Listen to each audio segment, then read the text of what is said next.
spoilers. This is for the long haul. I enjoyed this movie. I get a 7.5. I didn't like it as much as you.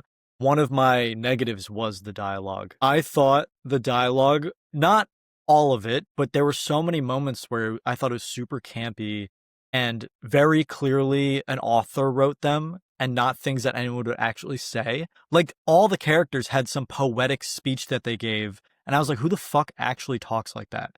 There's so many moments when McVries has a poetic moment. They even make fun of him. They're like, what are you, a poet? What are you, a poet? That's fine, because maybe he is a poet. Garrity has these poetic lines that he says. It's like, of course, the main character would say that, but it's like, who actually talks like that?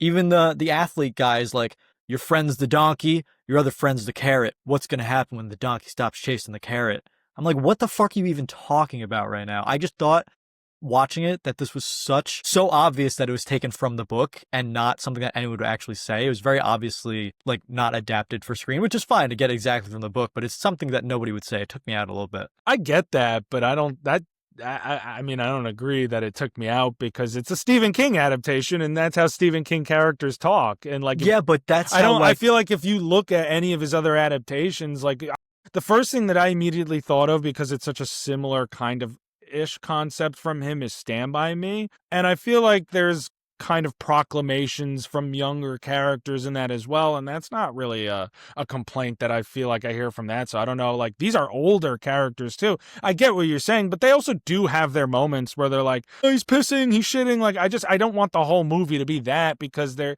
like, I like that they are characters that are from such a fucked up world that they're forced to have more mature mindsets at younger ages. And that's how I take it. But at the same time, like, if you look at this from an outside narrative perspective, it's the very first work of King. So obviously it's rougher around the edges. Maybe could have used a little sanding down, like in the script. Sure. But overall, like, I do think they live in such this twisted reality that, like, they had to grow up sooner, and right, maybe some of it's a little facetious, but I don't know if it took me personally out of it.